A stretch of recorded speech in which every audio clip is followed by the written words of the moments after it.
A very good day to you viewers, and you're welcome to another episode of your darling program, Youth Can, on Independent Television Abuja. I am your host, Joy Igoche. Youth Can is a platform created by ITV where youths with innovative and entrepreneurial skills share ideas geared towards changing the negative narratives about the Nigerian youth. So today we'll be discussing a very salient issue that bothers on the youth in our society, which is the youth involvement in substance abuse and addiction. Drug abuse or substance abuse refers to the use of certain chemicals for the purpose of creating pleasurable effect on the brain.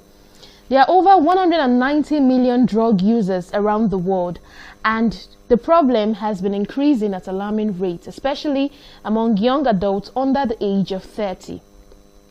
The categories of abused drugs usually fall in three groups, which are the depressants, the stimulants, and hallucinogens. Generally, abused drugs include cannabis, crack, tramadol, codeine, rofinol, which is also called roofies.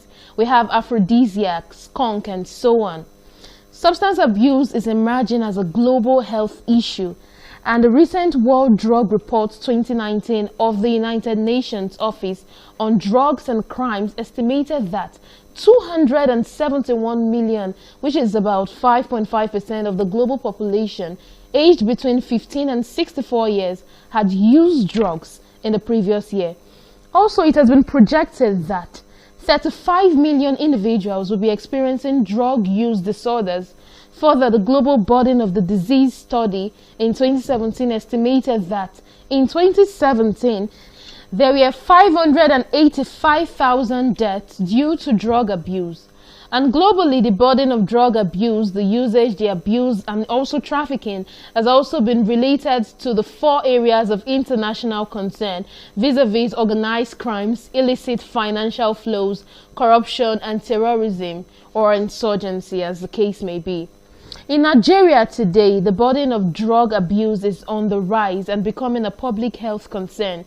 Nigeria, which is the most populous country in Africa, has developed a reputation as a center for drug trafficking and usage, mostly among the youth population, which is quite sad. Let me show you a video clip that illustrates more of the harm that this abuse of drugs and substance can cause. When I return, I will have with me a guest to further elucidate, and bring to light a whole lot of problems regarding drug abuse. Please stay tuned. Go nowhere.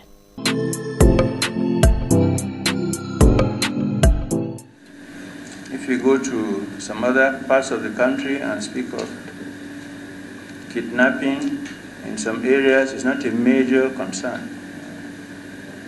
If you go to some other areas and speak of banditry, it may not be of major concern. But when you enter the realm of drugs, drug abuse, every part of Nigeria, you can for sure say that everybody in this room knows somebody or a neighbor or a family that has affliction with drug abuse. The drug abuse scourge is actually the number one problem we are facing. It's everywhere. First of all, it destroys our kids, women, our youths, the family system. And secondly, it is behind the criminalities, which is everywhere now. Every day on the news or in the newspapers, you read of one criminality or the other. You have to be crazy or have crazy to commit some of these criminalities. And what fuels it is drug use.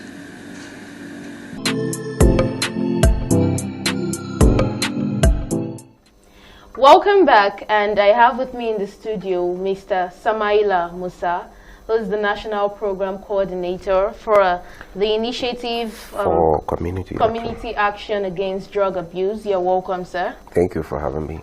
Thank you very much for coming. Yeah. And you'll be doing justice to this topic of youth involvement in substance abuse and substance addiction.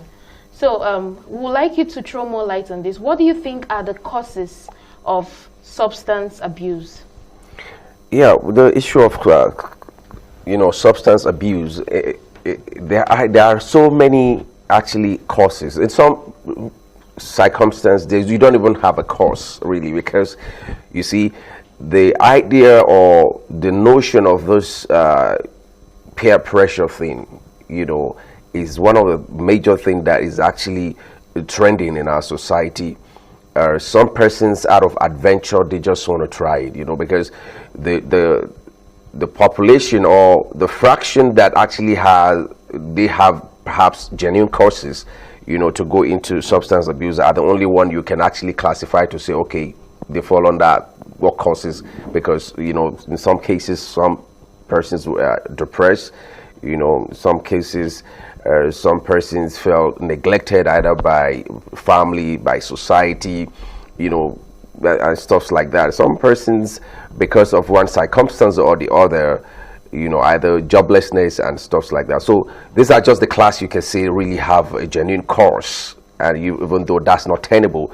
But the rest of the people who are abusing drugs actually just don't have a cause. You just see people, they just out of adventure just want to try something new. And even the ones they are hooked on is not enough. They just keep discovering new things. Especially sometimes you hear people are sniffing sock away. What can you attribute to that? It just doesn't make any sense. So are there types of this substance abuse?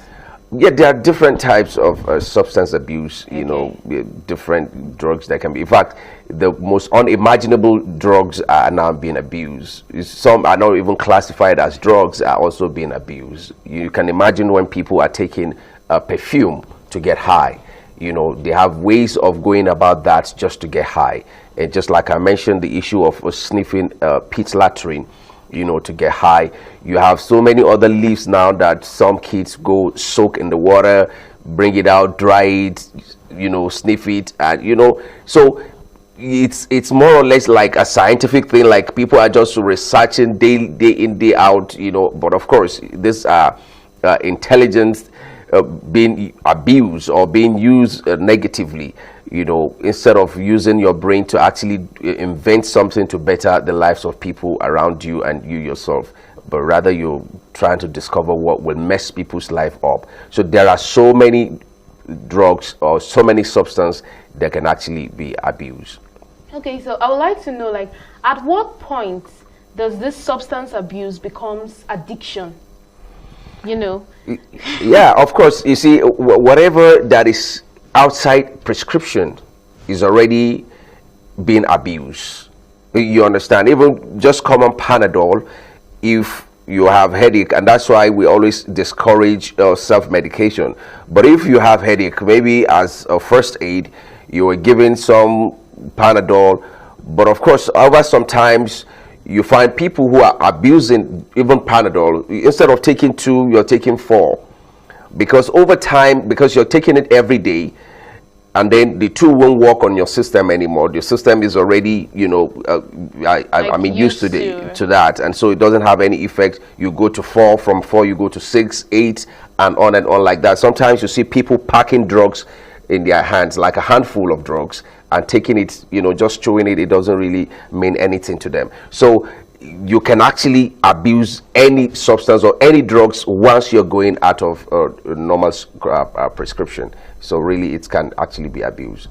Okay, and then it becomes an addiction. Yeah, of course it becomes an addiction, because you see your body system will always be craving for that thing. And sometimes when people feel okay, they can't sleep, they begin to take either Billium 5, something that should be maybe once in a blue moon, that okay, today maybe I just feel some insomnia, I need to just take it. But it becomes an addiction. They start taking 10, 20, on and on like that. And so once you find out that there are some certain things, or there are some moods that you cannot be ordinarily, it has to be induced by some substance, then you're already addicted. Okay, so What are the preventive measures or what are the remedies that should be taken regarding the curbing of this substance abuse in our society today, especially amongst the youth? Okay, I think first and foremost, the idea of drug abuse has actually gone far beyond what we ordinarily can just actually imagine, because this whole work of curbing it will start with the families. The homes will have to be more proactive. Parents have actually been very lackadaisical when it comes to issue of monitoring their kids. I could tell you that in Nigeria today, or maybe let me even take Abuja as a case study, that between 40 to 50% of the secondary school students actually are on drugs, and you won't know because quite a lot of parents are living with their children in the same house under the same roof. They don't know the kids are already on drugs. There was a time the NDLA mounted a roadblock along this between Duse and Buhari Road, and they did that majorly because they have a number of secondary schools, so they always come to that roadblock to mount that checkpoint at about the time the secondary schools are closing from school. And they found out that when they see a taxi carrying most of these kids, they stop the taxi, start doing random checks on their bags and all of that, and a lot of them are actually having the drugs. As a matter of fact, some of them are having large quantity that they sell to some of their friends, and at the same time, when cultists are caught amongst them, I'm talking about secondary school now strictly, quite a lot of them also confess that they've actually been on this drug or that drug and stuff like that. So really there's need for parents to be more up and doing in the area of, you need to check. If unannounced, you need to barge into your children's room. Unannounced, you need to, when they are not around, you need to start checking their bags, checking wherever you think they can hide stuffs in their rooms. You need to start putting a tab on your kids, know where they are per time, because quite a lot of them are already sunk into this. Sometimes some parents just feel, oh, this guy is becoming so quiet. You won't know he's already high on something that just makes him to go very, makes him very redundant. You understand? He's off. He's sitting down in the living room. You think he's quiet. You think he's well behaved now. You don't know he's getting high on something that makes him go that way. So you see, this work will start with the family homes. That is the number one place, because quite a lot of these guys who are already out of control, we might not be able to put any control measures, but rather the ones that are still very young can actually be tamed. So secondly, the idea or the issue of most of our youths these days, that some of them still living under their parents, you see them with bottled water all the time. There's a need for you to check what is in that water. Quite a lot of time, especially the girls, I can tell you it's not water they're drinking, it's drugs. You can't even, if you take that, if you sip out of that water, you might just be dazed. You get it? So there are so many areas that we need to look at, and I think the government will need to do more, put an eye on those drugs that are more prominent to be abused, and begin to take them, or put regulations in place to say you cannot sell these drugs or you cannot buy. There should be designated centers where you can buy with doctors prescriptions to say, oh, okay, you are authorized to get this drug. Other than that, because you go quite a lot of places in town where these drugs are being sold, even in the neighborhoods, people who don't even have a shop are selling these drugs, because the kids or the people who are taking it already know, okay, I can get this one. They just bring it out from the bag. So we all need quite a lot of work to do. And I see a lot of people who feel, oh, me, I've trained my children well, I brought them well, I don't need to bother who does what. The problem is because you're failing to realize that those ones that are spoiled, or the ones that are hooked on drugs, go to the same school with your own kids that are well brought up or that are well monitored. So it's a matter of time if you're not careful. Before you know it, because you see that peer pressure begin to come on them, and before you know it, I just want to try it once. And every drug abuser always try it first time before they eventually get hooked on it. So really, quite a lot of times we are looking at far places when you talk about drug abuse, people's mind sets at the airport. That's when they catch people who are smuggling cocaine. Or no, right in your parlor, right in your house.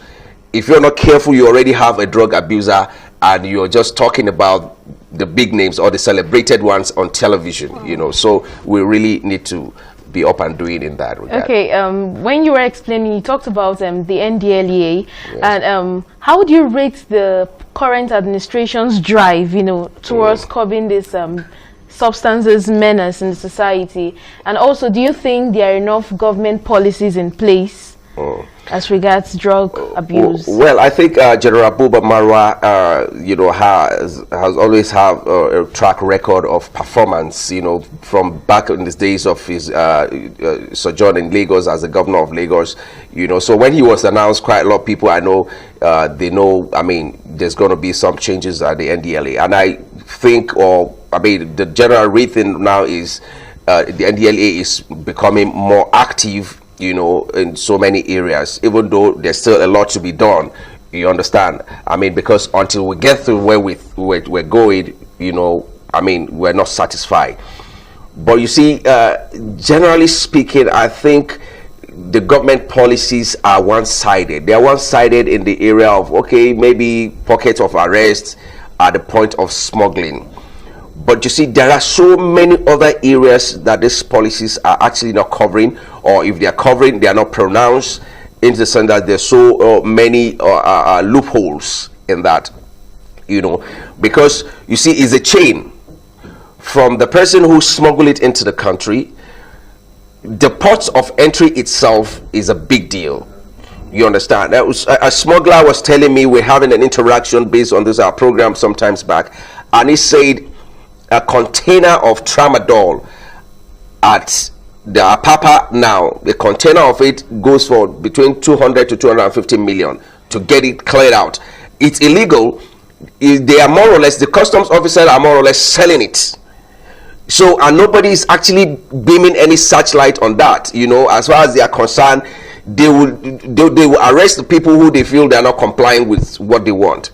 You understand? But they are selling, because a custom officer knows that they are getting this thing for 200 to 250 million. That's quite a lot of money. He can't get that throughout his 35 years in service. You understand? So these guys are stinkly rich. So it's a chain. So coming down to that point of entry where these things happen, then the people who transport it, and then the point of distribution, start distributing it. So quite a lot of places there are loopholes. In some cases, we know these people who are selling these things. Even when you arrest, or you inform the people who will do the arrest, and then there's an arrest, in a week's time the guy is back to business. You understand? So that's to tell you there's a big loophole in that regard, to say even the people who are facilitating the arrest are also getting frustrated that nothing is being done in the long run, because you say, this person. I remember there was a particular time a guy was arrested with cocaine somewhere in Wusetu, just around that H Medics Abigo area, but we were buying something and he was arrested. The police ransacked him, they saw cocaine, and in less than 20 minutes he was back. They never took him to their station. So what happened? So I became very curious, and I called him. I said, I thought you're the one they say they arrested just now. He said, come on, that's it. It's a normal thing. I said, but they said it was cocaine they saw you with, because as far as I am concerned, cocaine should be a big deal.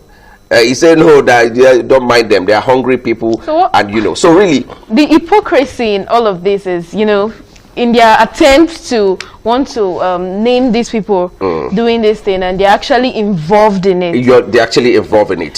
Some of even the security operatives are actually users as well. So there's another area the force also needs to look into. I don't really mind if they have to be doing some drug tests. Well, there was a university here in Abuja sometimes back that was doing drug tests for a student, because majority of the student, and that's all over the country. You won't even, there's no exception. All over the country, both the missionary schools or both the religious owned institutions, they are infiltrated by drug addicts, all over the place. So, and that is why why we need to be more searchlight, or we need to be more serious in this regard, is we're talking about the leaders of tomorrow. We're going to leave this country in the hands of drug abusers, drug addicts in the long run. There was a time the CBN governor actually told us in confidence how they had to open a rehabilitation center for some of the new entrants into the CBN. Of course, 95% of them or 99% of them are kids of the rich who are hooked on drugs. Once they get to the office, they put their head on the table, they are gone until close of work. You understand? So we are really in a deep if we refuse to do something about it, because these people are going to take over from the current leaders tomorrow, and what's going to become of Nigeria. Okay, so quickly before you go, what do you think can be done to change the orientation, of, this abuse of substances in our society today, and it's, being done as a normal thing?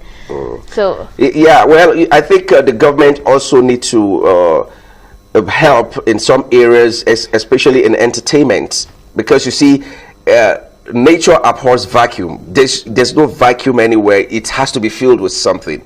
You understand? That age, that teen age, is an age of so much adventure. People just want to explore, but in absence of the things they can't explore with, they just make do with the ones that is available.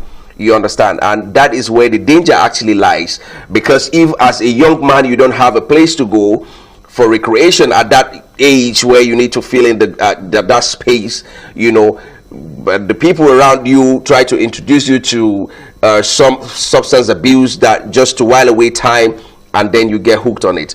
So if there's so much going into entertainment industry backed by government to say, look, getting high is not the way to go. There needs to be a more rigorous campaign, and this has to be spontaneous campaign against drug abuse. Show them what are the impacts of that, and all the negativities around it needs to be shown, be projected, so that people will begin to know that this is where they were going to end up if they continue in that regard. They need to really see it practically, that look, this person was once like you, agile, robust, and look at the mess he has made his life. So this is going to send so much message to young people to know that, well, if I don't want to get my life messed up, I rather don't go with them. Okay, so thank you very, very much for your input, and I believe that we've all learned a lot today from our well-informed guest today. So thanks a lot for coming. Thank you for having me. All right, I think this is how we can take on the interview segment, and when we come back, we'll be wrapping up this program. Please stay with us.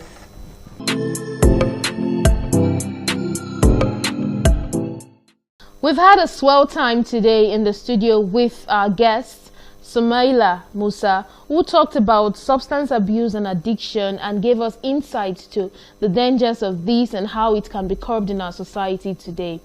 The United Nations Office on Drug and Crimes says that as of June 2021, 14.4% of Nigerians are presently engaged in drug abuse, and that 27.7% of the 14.4% of those concerned were youths who should be involved in more productive ventures. Hence, it has called for change in the narrative to secure a better future. June 26th of every year has been earmarked as the International Day Against Drug Abuse. We've had a wonderful time today with our guest, who has done justice to this topic by x-raying the various angles to it, and we will be drawing close the curtain of this program for today. Join us same time every Friday for more on Youth Can on Independent Television Abuja. I have been your host, Joy Igoche.